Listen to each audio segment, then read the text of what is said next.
sort of said there are three types of baseball players: those who make it happen, those who watch it happen, and those who wonder what happens. Today, the Dodgers have to make it happen in Game 6 to force a Game 7. And I'm going to tell you why the Dodgers can and will still win this World Series. Also, Cody Bellinger back to L.A., trading for Tarik Skubal. All that more coming up next on Dodgers Dugout Live. It's time for Dodger baseball.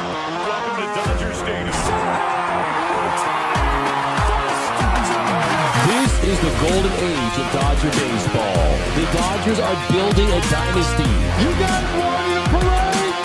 We got it, Parade. The Dodgers punch back and head to the championship series. Ohtani starts the 50-50 clock. Monkey magic. Freeman hits the ball to right field. She is gone. Start the party, Los Angeles. Your Dodgers have won the World Series. Think blue, bleed blue, and I'm out.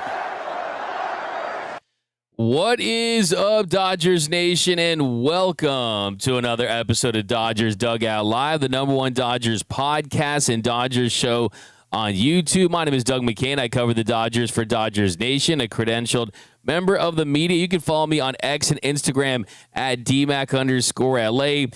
If you're new to the show, lots of new viewers, lots of new podcast listeners. If you're new, hit the subscribe button, hit the notification bell, hit the like button. Also know this is the #1 Dodgers podcast, and we are going to be rocking and rolling all offseason as well. Free agency, trades, it really gets hot in the offseason, so be sure to lock in for that. Be on the lookout for that, so definitely join us all offseason. But, guys, we still have some games to play this year, and hopefully this is the penultimate game of the season where the Dodgers win tonight. They force a Game 7.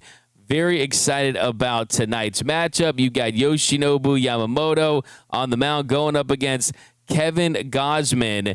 And I'm going to tell you why this Dodgers team is still in this series. You can't count out your boys in blue. It is a do-or-die game.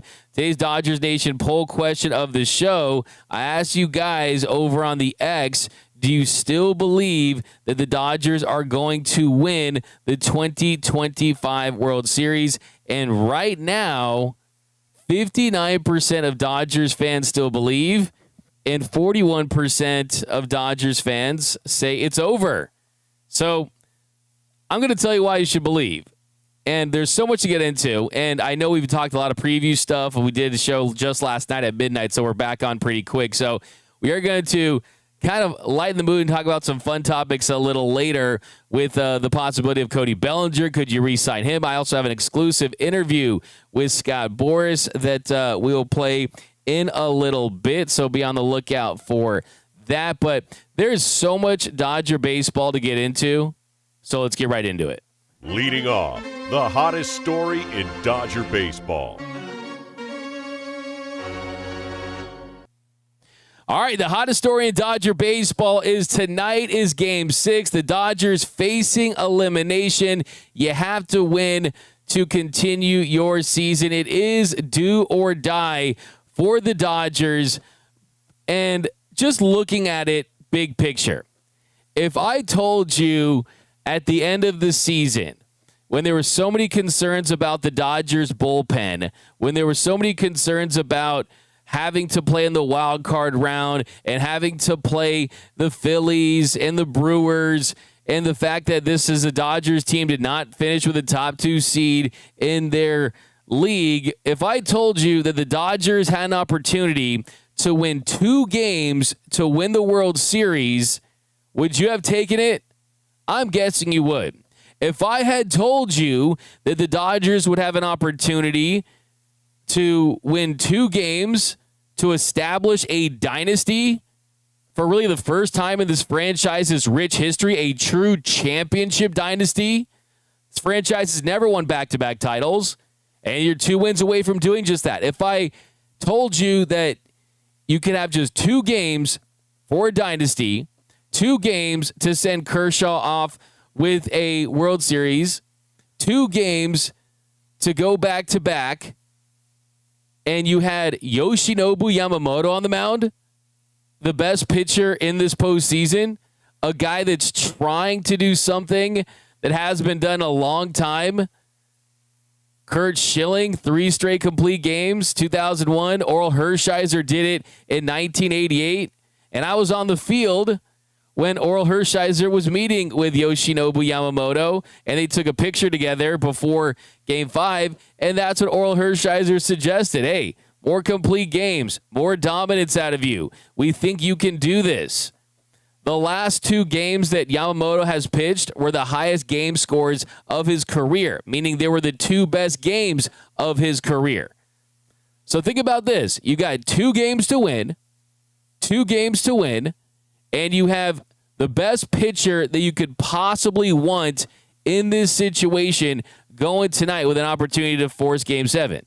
And you also have Tyler Glasnow, Shohei Ohtani, Blake Snell is preparing himself to be available. We have not seen Roki Sasaki for a couple of days. He's rested and ready to go. I think you used him in the first high leverage situation. Look what he did in Game 4 of the NLDS, where he went 3 innings. So on the pitching side, notice what I haven't mentioned. I haven't mentioned any bullpen guys in the traditional sense. I haven't mentioned Blake Trinan, Anthony Bonda. I haven't mentioned those guys because I think there's a world where we see minimal use, if no use, of those guys. And the plan we talked about early before the postseason began, where you're leaning completely on starting pitchers or pitchers that have starting experience, that could be the path to doing something that has only been done 8 times.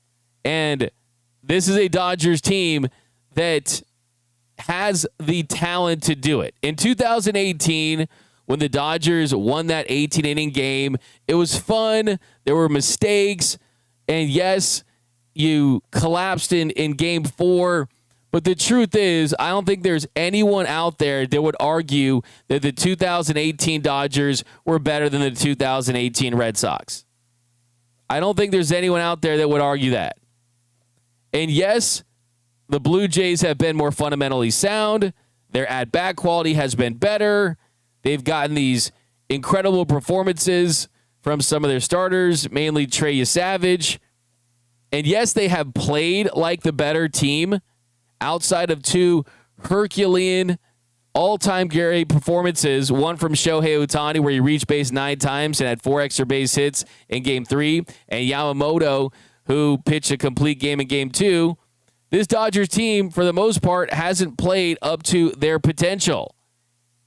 But the difference between that 2018 World Series where the Dodgers were the inferior team to the Red Sox, I still believe the Dodgers are the better team.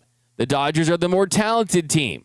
Yes, Vladimir Guerrero Jr. is world class, but top to bottom, from the rotation, from the lineup, this is a Dodgers team that from a talent standpoint is better than the Blue Jays.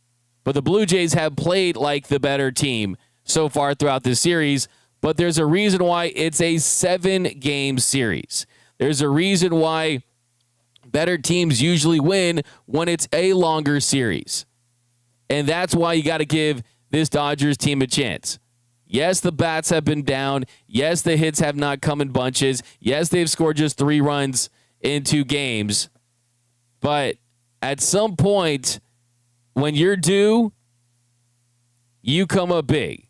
And I think tonight, the bats are due in a big way, and Yoshinobu Yamamoto is on the mound, so I have confidence in this team in Game 6. Say it with me. Dodgers in 7. You got to win tonight to survive, and they got just the guy to do it. And Yoshinobu Yamamoto talked about his big game experience. And I said this last night. Before the Dodgers signed Yamamoto, by the way, this was the very first Dodgers show to ever mention the name Yoshinobu Yamamoto. Very first Dodgers show to mention the name Roki Sasaki. We've been locked in the Japanese market for a long time. And one of the reasons why is I like the NPB.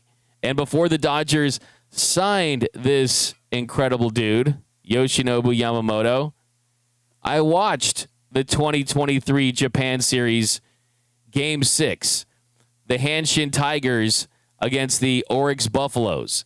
And Yamamoto did not have his best performance early on in that series, but in Game 6, he stepped up and had one of the best performances in the history of the MPB. He pitched a 138-pitch game, had a 14 strikeout performance that set a new NPB Japan Series record, and has always been a guy that turns it up when the lights are the brightest. And that is what I think he's going to do tonight, because he is built for this. He is built for this. And he was asked about being a big game pitcher. He was also asked about if warming up in Game 3 impacted him at all heading into this one. And here's what Yoshi had to say. とにかく、勝つことに、集中してといいますか、とにかく勝つだけだと思って、もう目の前の試合に、集中して、いつも通りのプレーでやっていきたいと思います。I'm just like focusing on just get this win, Game 6, and then just that's it, probably the only thing in my mind right now. 今日ブルペンに入ったんですけど、練習の、キャッチボールの調子を見ながら、もし張りが残ってるなら、明日に変更しようと思ったんですけど、いつも通り、しっかり投げれたので、今日ブルペンを投げることができましたし、問題なく、試合に向けて準備が進んでます。I was just started. Today was originally my bullpen day, but like you said, Game 3, I went in the bullpen for warming up. So I was just starting just like a regular throwing, and then if I was feeling like some sort of too much tightness, then I was going to cancel it.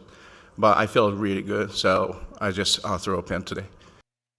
So there was Yoshinobu Yamamoto, and you're going to expect greatness from a guy that has delivered on the big stages again and again throughout this postseason. It's just his second year in the show, and he's already established himself as one of the best pitchers in the game, but also most importantly for the Dodgers, one of the best postseason pitchers, if not the best postseason pitcher in the game. I think I'm ready to give him that label already. Now the question is, what is the path for Yamamoto tonight from a starting pitching side? I think ideally you're getting 7 innings out of him, 2-run ball. But tonight, the one thing I want to see is the first sign of any issues. You go to Roki Sasaki, because Roki Sasaki is your best guy coming out of the bullpen. I do not want to see Blake Trinan coming through those doors. I do not want to see Anthony Bonda coming through those doors. I don't really want to see Clayton Kershaw or Jack Dreyer coming through those doors if it's a tight one. If you have to maintain a lead, and yes, there's a reason why they haven't given Roki Sasaki the closer's role, is that's because the game can be lost in the 8th inning. The game can be lost in the 7th inning in high leverage situations. And you have not seen Roki Sasaki since Game 3. And Roki Sasaki, you look at his game log and the performances that he's delivered. I mean, you have not seen Roki Sasaki since he went an inning and 2/3 in the Monday game. And Roki Sasaki did not have to pitch in Game 2 because he was Yamamoto, and he went a complete game, and he did not go in Game 1. So Roki Sasaki is rested and ready to go. And tonight, the dream scenario, the perfect path to a victory is you only see 2 pitchers pitching for the Dodgers tonight. Dream scenario, it's 1. But the best second option would be you see 2 guys, and it's Yoshinobu Yamamoto, it's Yoshi and Roki. And I would not rule out, too. I mean, what if he gets into trouble early? Do you go to Tyler Glass now for a couple innings, and then you switch things up for the game following that? I mean, it's all hands on deck. It really is. I know that Glasnow is supposed to go in Game 7 and give you some bulk there, but there is no Game 7 if you don't win in Game 6. So if it has to get weird tonight, then it has to get weird tonight. If it has to get aggressive tonight and desperate tonight, then it has to get aggressive and desperate tonight. And I'm gonna bring up those other paths to a Game 7 win in a minute here. We'll talk about how they could use Ohtani, how you could use Tyler Glasnow, Blake Snell. I mean, talking to people this morning and some sources, Blake Snell is preparing himself to be available in Game 7. So I saw people saying that, that's not going to happen. Hey, it could very well happen, even though he just threw 116 pitches. But all this is moot. All of this is irrelevant if the Dodgers offense can't get their act together. And the Dodgers offense can't find a way to muster up some offense against Kevin Gausman. And yesterday, Dave Roberts did say that he's still contemplating some other lineup changes. The lineup change for Game 5 was Will Smith got bumped up to the 2-hole. Mookie Betts dropped down to 3. It was the first time since 2021 that Mookie was below 1 or 2 in the lineup. And then you also saw Alex Call in the lineup batting 9th and playing left instead of Andy Paez in the lineup. Well, what's the next thing they could do? Miguel Rojas could be in the lineup. Miguel Rojas could be starting at second base. Tommy Edman could be on the bench, or Tommy Edman could be in center field. And then Kike goes to left, and there is no Alex Call or Andy Paez. But I want to see Miguel Rojas get an opportunity tonight. I really do. He's a guy that brings an approach that's contact-oriented, where he grinds out at bats. He's not afraid to foul balls off. He's not going to go up there and just try to swing for the fences and try to chase slug. And I think that's a dynamic that this offense desperately needs. They need a dude who's coming up there that's not just bringing his driver. You need some 3-woods. You need some pitching wedges. You need some other clubs in your bag. And Miguel Rojas certainly brings that. And I think aside from just an approach, it's a mindset that he brings too. And I did see Miguel Rojas in the Dodgers dugout after their Game 5 loss. He was the last guy to leave. And he was having a moment thinking, hey, this could be my last game at Dodgers Stadium. But I think that he's going to be a guy that's going to want to fight for this tonight, not to be his last game as a Dodger. And he's a guy that could be gone. He's not under contract next season. So he'll have a lot to play for tonight. Now, the other question as far as the lineup goes, where do you place Mookie Betts? I threw out a lineup yesterday where you got Shohei, you got Smith, you got Freddie, you got Teo leading your top 4, and then you move Mookie down past potentially even Muncy if you want to stagger the lineup left, right, and you have Mookie batting 6th. But I don't anticipate they're going to do that. I think that's a little dramatic for this team, and there's 2 scenarios. What I would do, what I think they would do, and what I think when you look at the matchup is if you're the Dodgers and you have Mookie up in the lineup just because of who he is and what he's done, and yes, he's struggled throughout this postseason. I mean, he hasn't had an extra base hit in a long time. I mean, he hasn't had an extra base hit since the Brewers series, and that series he wasn't at his best, but he did get an extra base hit. He had a double in Game 3 of that series. But before that, he hadn't had an extra base hit since he had 3 extra base hits, the 3-double game against the Reds in Game 2 of the wild card round. But so far this postseason, Mookie Betts hitting .234, the .648 OPS. And in this World Series, where you definitely need more from your number 2 or number 3 hitter. Remember, I mean, just look up lineup construction. Your number 2 hitter is arguably your most valuable hitter. And then in a more traditional sense, your number 3 hitter should be one of your best power hitters.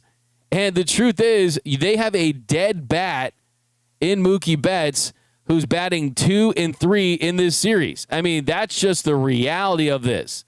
That is just the reality of this, is that Mookie Betts, for a guy that's batting in that spot in the order, has been about as bad as you could have. I mean, Mookie in this series through 5 games is 3 for 23, hitting 130, slugging 130. Like, you could not have a worse number 2 or 3 hitter. Now, the reason why I don't think they're going to be that dramatic is just because in his career against Kevin Gausman, he has seen him a lot. 53 plate appearances, a 306 batting average, an 869 OPS. And that is a good chunk right there. 53 plate appearances.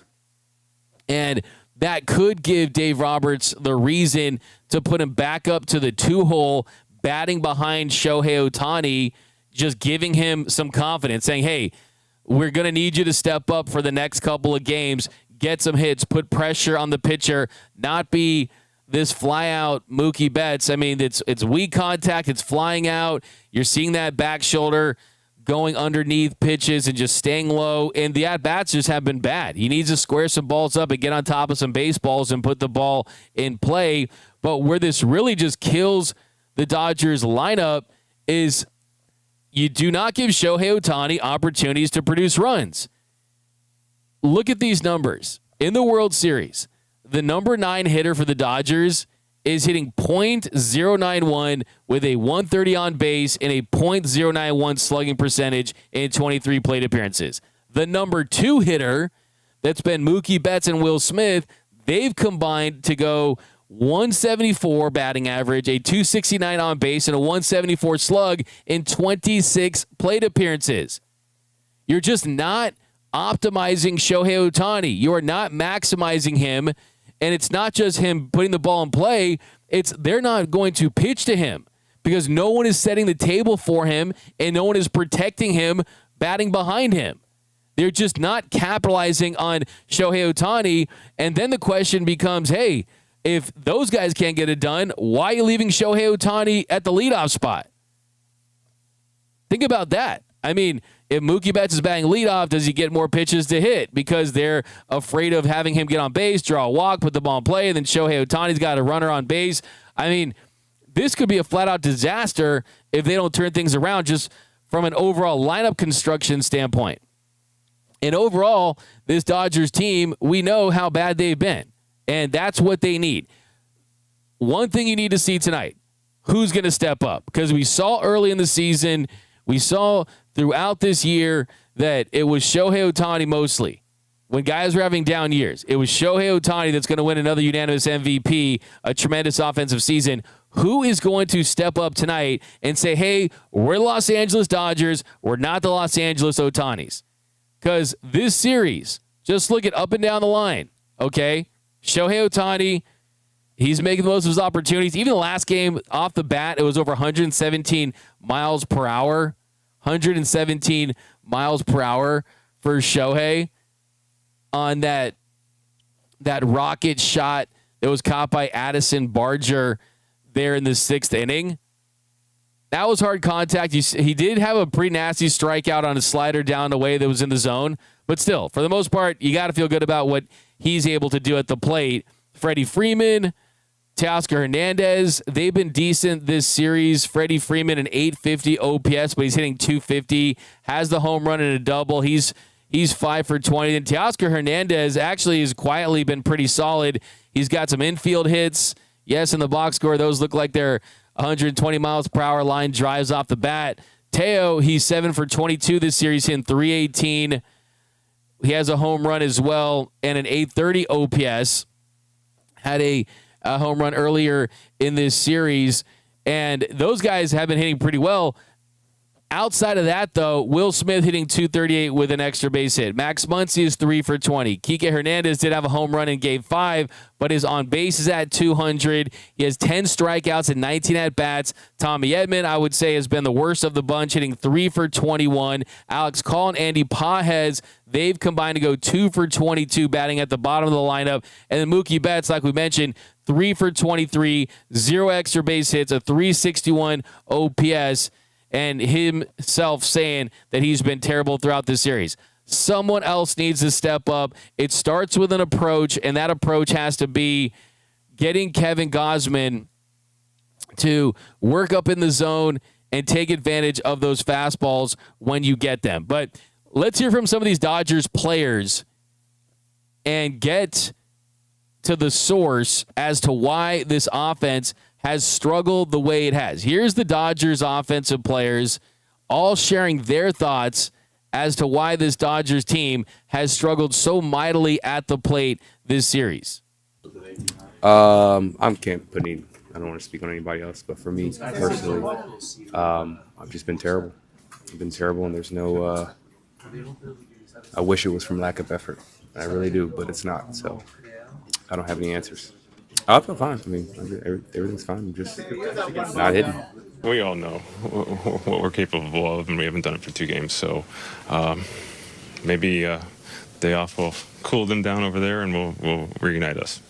When you go into this game, you attack a lane, and our lane today was up against Savage, and it was just a complete 180 from game 1. His command was pinpoint tonight. We were fighting that lane, and he was still getting the slider and the splitter down below the zone for strikes, and that was the difference from game 1. He had a lot of non-competitive misses in game 1, and today he didn't have that. And credit to him, that was a really good game pitched by him and Sir Anthony and Jeff. And baseball is a hard game, and it's been hard for us the last 2 days. But like we said, we've been in this situation before, like we were last year, and we can do it again. He just had command. He was able to throw up for strikes on 0-0. He wasn't able to do that in game 1. So it was all command tonight. When you get strike 1 and get ahead of us, it's really hard to hit.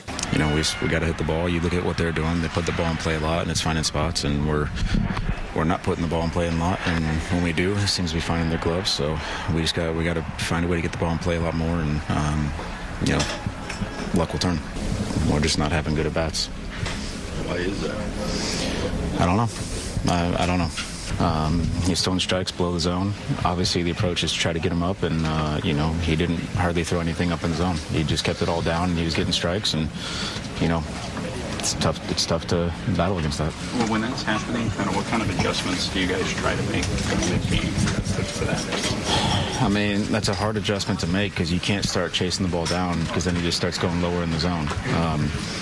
You guys have heard me say it. If the pitcher is executing how he wants, it's not going to be a very fun day in the batter's box. And, that's kind of a little bit what happened tonight. We obviously had some bad at-bats and didn't do our best, but, at the same time, he did a really incredible job. Seems like at-bats are snowballing on us right now. Getting pitches to hit, we're missing them, and then we're expanding the zone with 2 strikes. And I think the best thing that can happen for us is a day off, get a day to regroup and, figure it out. But as a group, it's time for us to, show our character and put up a fight and, see what happens. I wouldn't say that it hasn't been enough of a fight. It's just last night we were a little bit flat, and then tonight, 3 pitches into a game, we were down 2-0, and he was on. Savage was on. That slider was really good, and hitting creates energy, and we weren't getting hits, so we weren't really doing whatever it took to find that energy. And it's tough right now, but I think we're gonna be all right. Last year's team dug out against San Diego. Is this your team capable of the same thing? Yeah, for sure. I think we're a more talented team than we were last year, and we found a way to do it last year. And I thought we were in a bigger hole given the situation with our pitching staff last year. So, right guy at the right time on the mound for us in Game 6 in Yoshinobu, and just seemed like we were. I don't know if we're just in between, kinda, and kudos to him, but we just got to be better.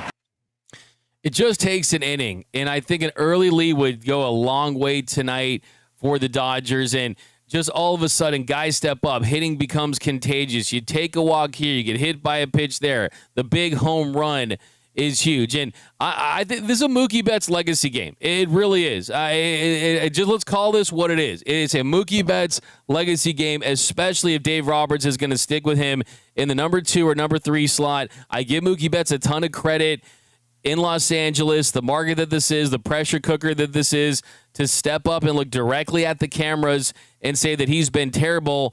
I give him all the credit for that. And he's right. He has been. I mean, he's hitting 164 since the wild card round. That's simply not good enough for a franchise player, a superstar, a guy that signed a 12-year, $365 million contract, a guy that's going to be in Cooperstown one day. And the last thing you want if you're Mookie Betts is to look back and say, hey, man, Shohei came along balling. Freddie came along World Series MVP. and hit the walk-off in Game 3. Where's my moment? And yes, he's had his moments. He was huge in 2020. The big catches in the NLCS. Had a home run that really was the exclamation point in the final game. But where's that real signature Mookie Betts World Series moment? That signature World Series moment.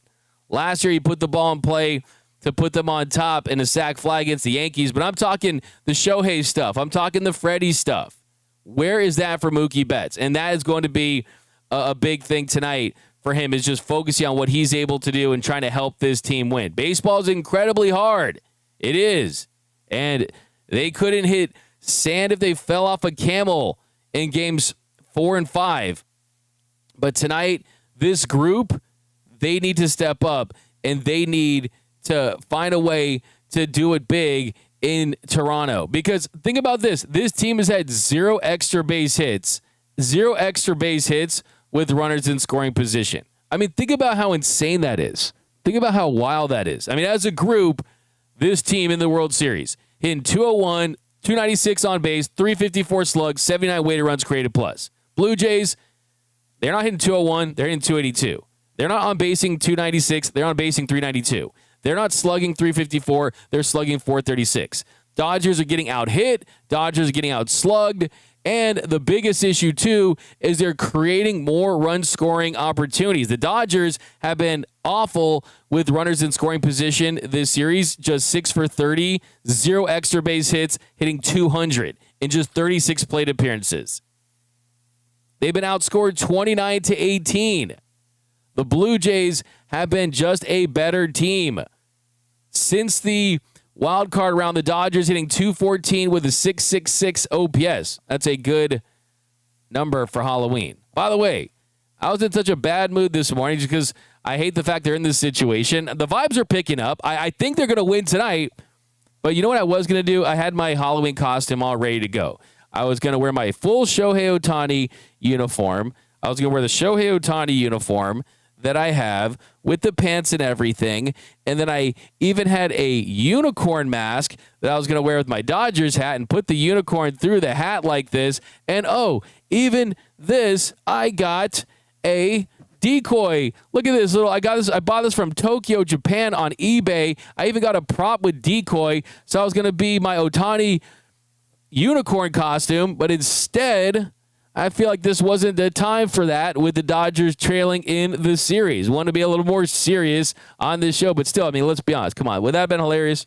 The unicorn mask? I don't know. Let me know what you think about my costume. You guys like my decoy? This is my my service animal here, my little decoy right here. And that's what maybe I'll wear it after the series. You guys are going to wear that in studio?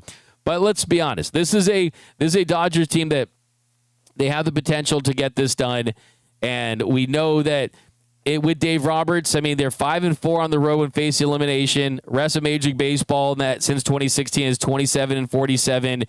You were able to stave off elimination in multiple big games. 2016 NLDS Game 5 in D.C., 2018 NLCS Game 7, 2020 Game 5 at Braves, even though it was at Globe Life Field in Texas. 2021 NLDS Game 5, you won that against the hated ones, the SF equals season finish Giants. And then 2024 NLDS Game 4 against San Diego. They know what they're capable of. It's just about going out there and doing it. Now, coming up next, I've got an interview with Scott Boras.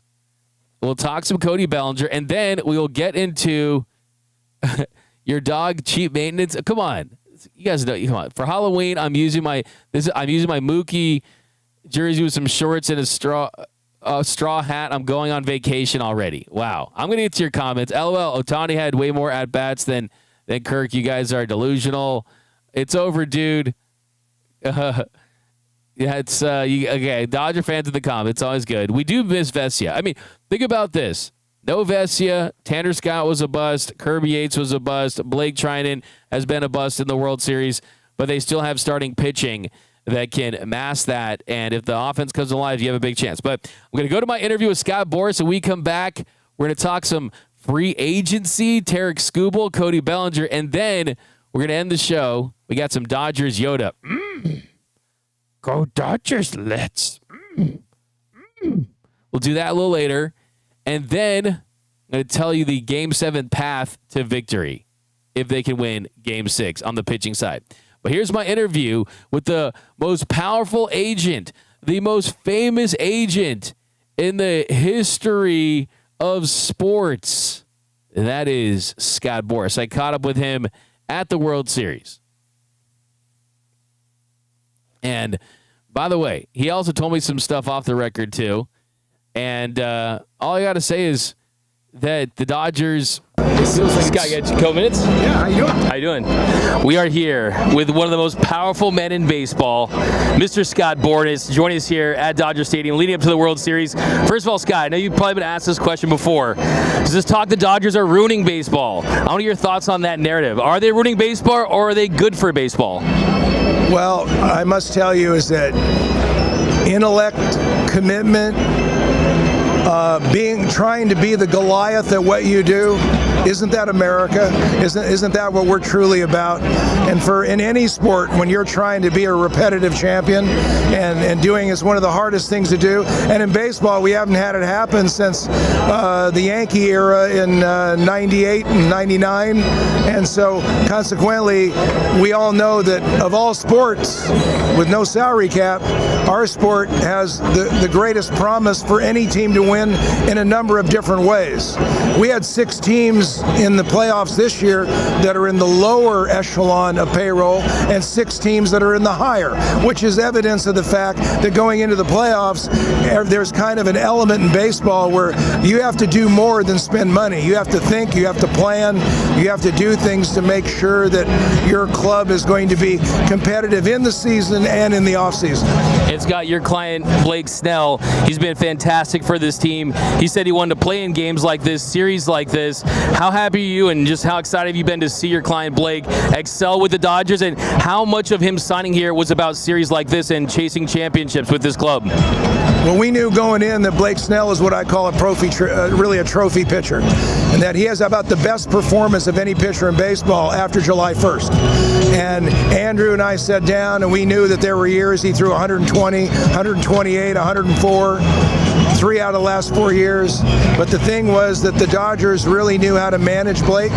They kept his innings off him. It allowed him to be elite at the time that's most important for them to be elite. And I think you're seeing the benefit of both Blake's who he truly is as a performer, and you're also seeing the benefit of the Dodgers recognize and adding Blake to their overall plan.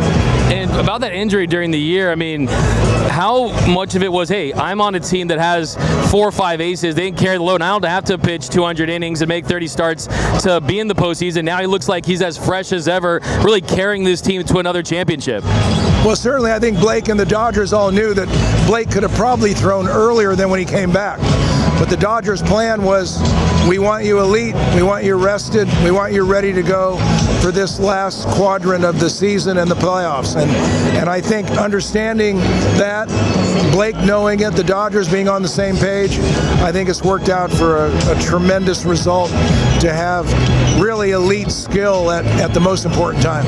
And you're the best at what you do. Shohei Ohtani, the best at what he does. You see this roster the Dodgers have put together. If you could just give us a little peek behind the curtain and what it's like to do deals with this organization, Andrew Friedman, I mean, what stands out with the way the Dodgers do business? I think it's very impressive how when you work hard at what you do and you come to LA, you understand LA, and there's a united front of Mark Walters and Todd Bodie and the ownership group, and what specifically Andrew and his staff want to do. When you have that union, which frankly it sounds like it would be something that's universal in the game, it's frankly very rare in the game.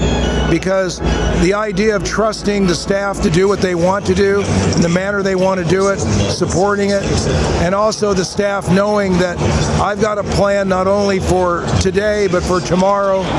I've got to build in the draft. I got to have the right trades. I got to make the right free agent decisions. All those things take ownership support, and it really takes a staff of people that, you know, I give them credit because operationally, Gene Michael, George Steinbrenner, in the late 90s when they got together with Cashman and the group. They had that flow of ownership and baseball ops working together, and it resulted in a big run. And I think that's possible here as well. And a lot of people say, oh, you can just go buy a championship, right? But there's other teams that spend big, the Mets, teams like that, the Yankees. What is it that the Dodgers do that some of the other teams don't do, or just what are they really good at that some teams that really sticks out? But you got to remember, how many teams could have signed Blake Snell a year ago? Yeah.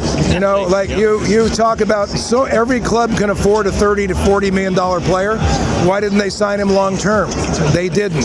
And so the reality of it is that Ohtani was a free agent. Someone could have gone and signed him and maybe offered him something different than what the Dodgers did. They didn't. So you go back and look at all the players that they have.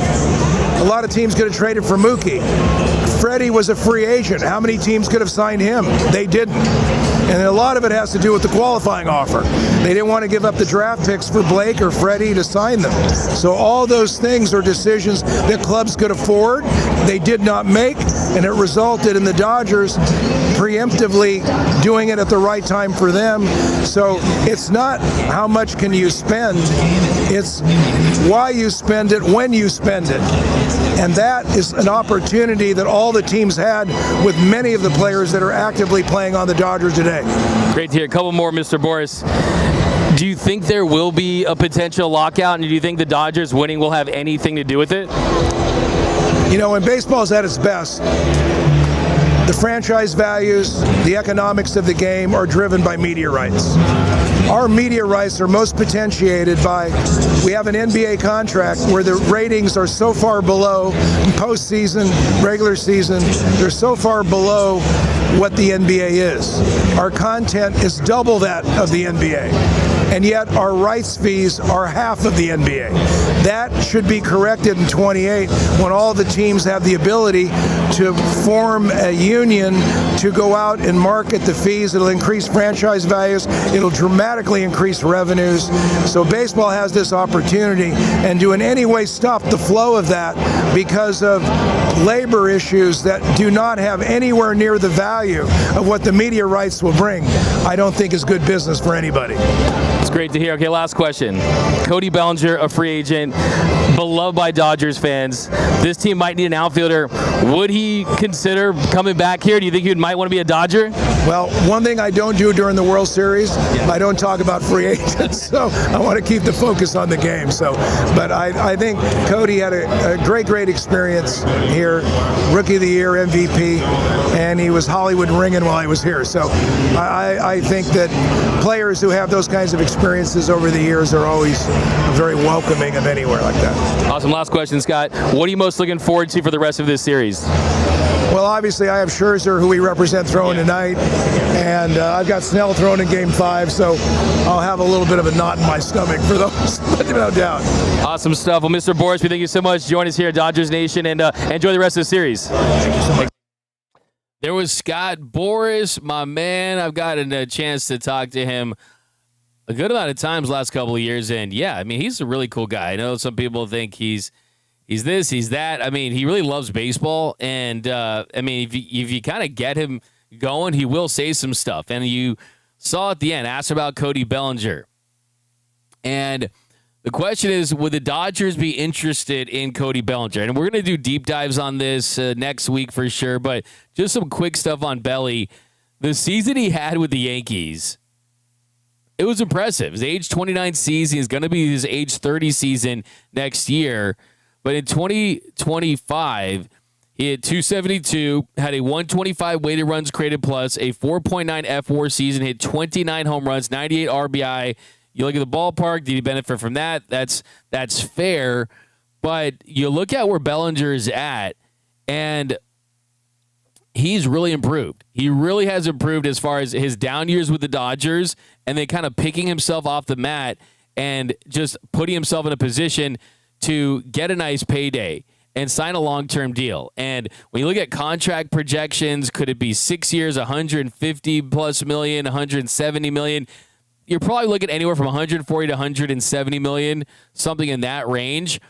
And he's not an MVP anymore. If he was, he'd be getting 300 plus million, right? I mean, that's the kind of money he's be getting. So you look at the kind of money he will get. I mean, this is a guy who just posted his second highest B WAR at 5 of his career. So he just had his second best season outside of the year that you saw in 2019 from a WAR standpoint. Also had a career low 13.7 strikeout rate. That's impressive. That was third among all left fielders when it comes to fielding run value. Also had his hard hit percentage increase to 37.9%. His walk rate went up. He's a different hitter, but he's productive, and also defensively, he's still really good, and he's really versatile. He started 85 games in left field, 52 in right, and 41 in center field. Also had 7 starts at first base, so that definitely gives you that positional versatility.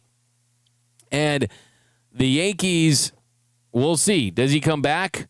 I mean, the difference is the kind of the big kicker for Bellinger would be, do you think that he was a Yankee Stadium merchant? Because he had a 909 OPS in the Bronx and a 715 OPS on the road. So he had that short porch in right field. That's where he hit all 29 of his home runs, and 18 were at home, and they went to right field or right center. So kind of makes you wonder. I will say that that'd be a big price for him, but the Dodgers do need an outfielder. They absolutely need an outfielder. Teoscar Hernandez, you saw the defense in the last game on the Varsho hit that should have been a single or double. He inexplicably dove for it, and it ended up as a run that made it a 3-1 game. So the Dodgers need outfield help. Their outfield production has been terrible overall. It really has been over the last couple of seasons, and they definitely rank towards the bottom as a group. Conforto was a bust. Teoscar was really good last year, and you moved Mookie back there. But the future, I don't know if you can say that, hey, Andy Paz was good in his second year. He fell off a cliff in the postseason, and to me, he's not cemented. He's not a lock for me to just say, okay, that's his spot. I really don't think that. Tommy Edman's ankle won't allow him to play center field, it feels like, full time. Now, we'll touch on that, just some initial thoughts on Cody Bellinger, and I can't wait to celebrate a World Series and then get into free agency when that time comes. But another really interesting nugget was about Tarik Skubal, the Detroit Tigers ace. Mark Feinsand wrote, quote, a Dodgers deal would potentially have to include outfielder Josue DePaula, Los Angeles' number 1 prospect and the number 13 prospect in baseball. The Dodgers have 7 players currently on MLB Pipeline's top 100 list, not to mention an inexpensive budding star in Roki Sasaki, giving President of Baseball Operations Andrew Friedman a number of chips to use in a deal if he chooses to make his pitch-rich club even richer. So that was from Feinsand, and there was a report from John Heyman that said that the deal was extremely lowballed from the Tigers. So, hey, they're about $200 million off or something like that. They offered him an $80 million extension. Hey, Tarik Skubal, would you trade him for DePaula? I drive DePaula to the airport for Tarik Skubal. As good as his staff is, you don't know how healthy these guys are going to be next year. And you only have so many opportunities to get those types of players in your organization. But that just is a little taste of what the offseason is going to be like. Now let's get back to this game in a path to a World Series win. So I'm going to run down this real quick. Path, of course, early runs, scoring first, giving Yoshi some run support, giving him a lead. Having someone other than Shohei Ohtani give you a big moment. Mookie Betts steps up. Will Smith has another big moment. Teoscar, the bottom of the lineup, putting runners on base for Shohei to have some run-scoring opportunities. All of these things need to happen the next couple of games. But as far as the pitching side, we talked about Game 6, but how about if they find a way to win tonight, and what do you do for Game 7? Now, I am of the belief that Shohei Ohtani, if he's going to pitch in Game 7 and going to be available, I'm using him as my opener. And the reason I'm doing that is for several reasons. One, you're guaranteed to have an impact for him, right? You're guaranteed that he has an impact on the mound if you use him as an opener. Because if you use him as a closer and somehow the Blue Jays run away with it, or they're up 5 or 6 runs, it's not going to matter that he's available to close the game for you if they're not in the lead, right? So if you use him as an opener, you're guaranteed to have him as an impact player for you in some capacity. And then secondly, this does not compromise his status in the game, and you won't have to worry about using him as an outfielder. Because if you use him as an opener, he's subbed out of the game as the pitcher, and he can remain as the DH. And the other way is you lose the DH, and he would have to come in as an outfielder if you use him in relief, and the game is still ongoing. So, for example, if you bring Shohei Ohtani in the 7th, he pitches a shutout inning. For him to stay in the game as a reliever, he has to go to the outfield to stay in the lineup to be able to hit. But if he opens with it, the Ohtani rule is still in play where he can go back to just staying in as a DH because he'll be the starting pitcher of that game. So that is the way you keep his bat in the game once he's done pitching. You wouldn't have to play him in the field, which you'd be obligated to do if he came in relief or if he came in to close a game and for whatever reason he blows a lead and they tie it. Then what do you do in that scenario? And the other thing, too, on top of that, just the warm-up routine. Him warming up, him getting ready. He can follow his normal routine as if he's starting. You get a couple innings out of him, and then he hits. Whereas Tyler Glasnow has already had some opportunities coming out of the bullpen. So if they get to Game 7, I'm opening with Shohei Ohtani. Period, point blank. He's my opener. Anything other than that, I think, is not the way to go with him. Because if he can go 35, 45 pitches, even less than that, you get the ability to hand the ball off to Tyler Glasnow for 3 innings. Then after that, Blake Snell for a couple innings. And after that, hopefully Roki Sasaki for an inning. Or if Glasnow can go longer, then great. But if you use Ohtani as an opener, you guarantee that he's going to have a pitching impact on this game. That's the only way that you can 100% guarantee it. Even if he comes in the 3rd or 4th inning, if someone has a blow-up inning, there's no guarantee that he's going to have a major impact on winning that game. And other thing is, okay, does that disrupt Tyler Glasnow's routine? I don't think it has big of an impact because Glasnow has had some experience coming out of the pen. He was used out of the pen against the Phillies in the early part of that series on the road. So I like that. That's, to me, what I would do. And then with Blake Snell, he's a lefty. He's already said that he's getting himself ready to pitch out of the bullpen on 2 days rest in Game 7. You have a couple innings from him, and there you go. Then you're already starting to feel better. I think the best case scenario would be Yamamoto going 7 tonight, Roki going 2. And then in Game 7, you got Shohei, Glasnow, Snell, and then Roki again for 1. That would be the perfect scenario. That's how you close this thing out. And then if you need to dip your toe into the Emmet Sheehan waters, then so be it. Because Emmet Sheehan is a dog too. Will Klein, we don't know about his availability yet. Maybe he could go. He pitched 4 innings, and it was a career high for him. We'll hear from Dave Roberts today if it's a possibility. But that is where we're at with that. But let me know down below in the comment section. Let me know. We've got Mookie batting 4th. So is the lineup out? That'd be exciting. Let's see here. Did they drop him? That would be great news if the lineup is out. Let's see. We've got Yoshinobu Yamamoto has arrived. Let's see if we've got any other lineup updates here for this one. Here we go. Let's see. Not yet. Rojas is speaking. Teo's speaking. Dave is speaking at 2:30. So here we go. All right. So when we get to you guys, but first, a little Dodgers Yoda. Dodgers Yoda. Dodgers go, let's.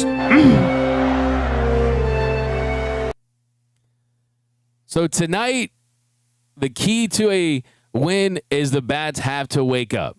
And I don't want to hear anything about, the pitcher was on his game. He was hitting his spots. There's nothing you can do against good hitting, against good pitching. We just had no chance against Kevin Gausman. I do not want to hear that from anyone in this offense after the game.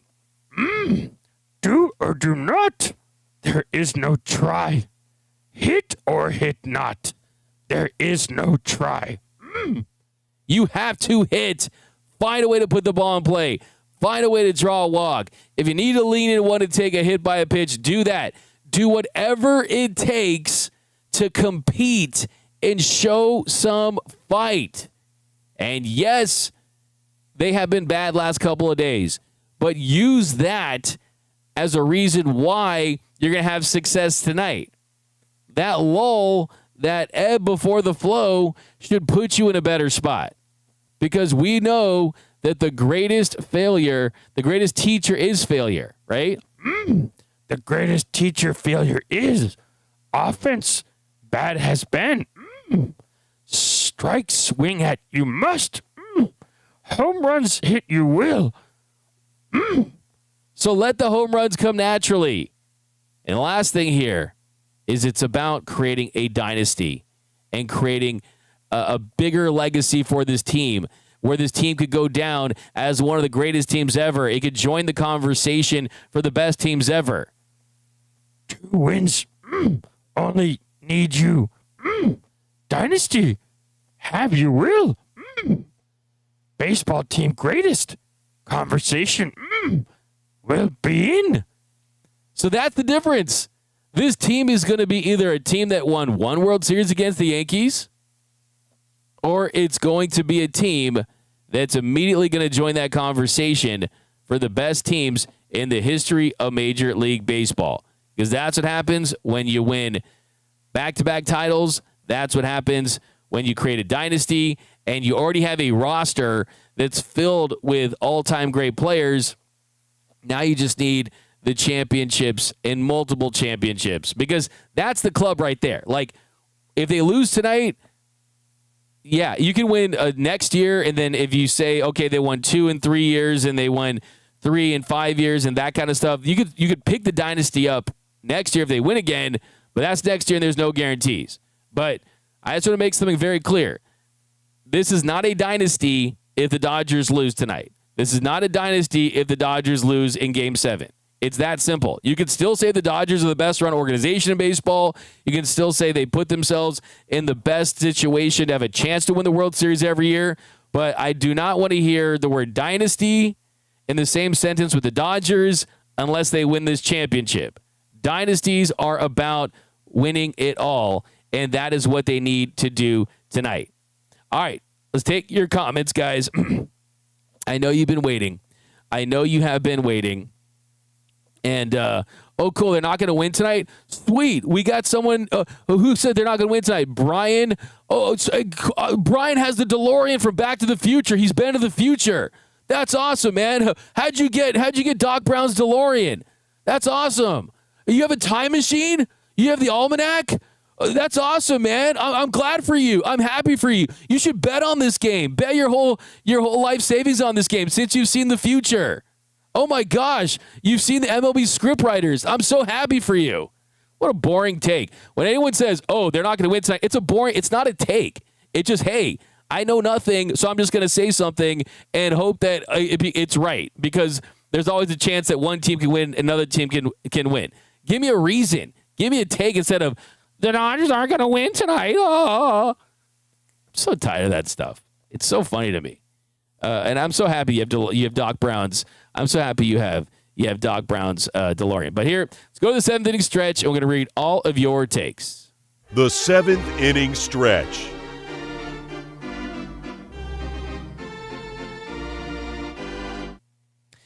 All right, we've got a Mookie Betts is going to wake up tonight. Yeah, give me your predictions, too. Who do you guys think is going to home run tonight? I would love to see that. I would love to see a Mookie Betts bomb tonight.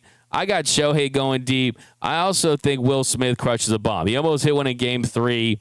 But, I'm looking for a big moment for Mookie. And even if it's a couple base hits, even if it's a walk and a base hit, even if it's seeing a lot of pitches, you want to see production from him. You want to see production from him and just being steady and being a guy who looks like I could be deserving of being in that number 2 or 3 spot. I mean, because at this point, in no world would you have a guy there that puts up those kind of numbers. We got Dodgers win. I like that one.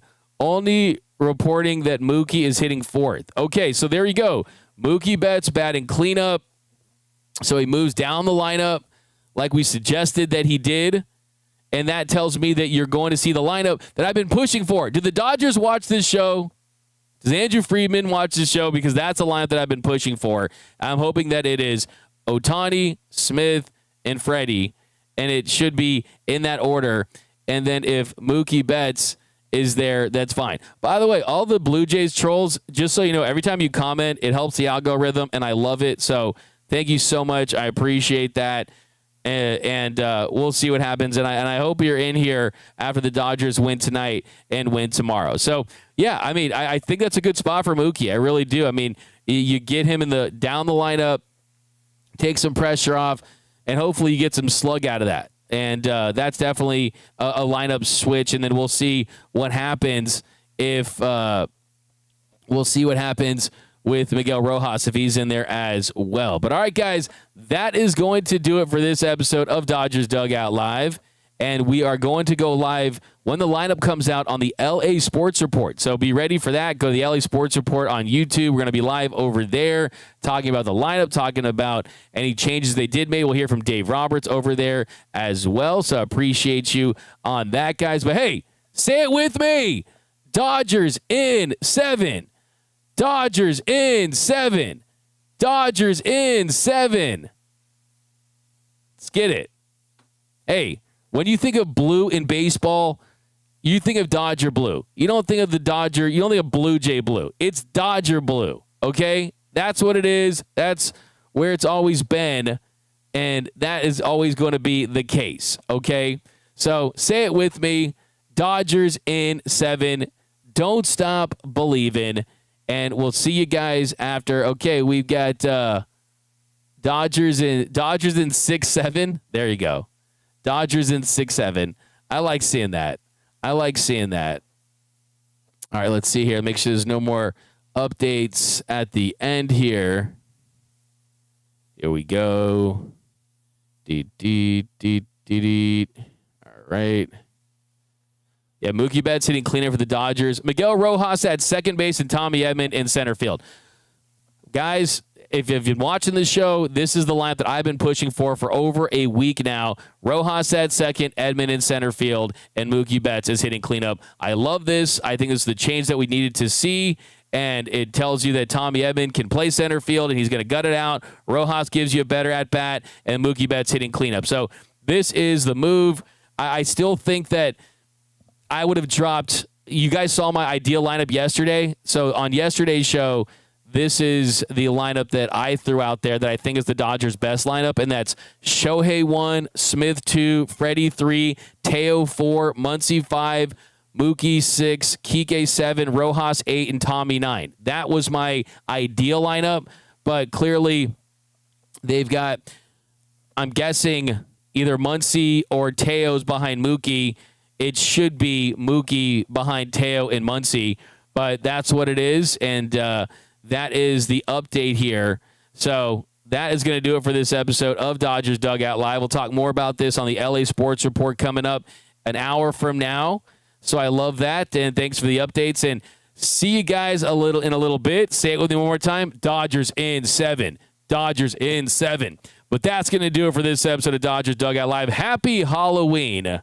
Hopefully it's going to be a scary movie tonight for the Blue Jays and not the Dodgers.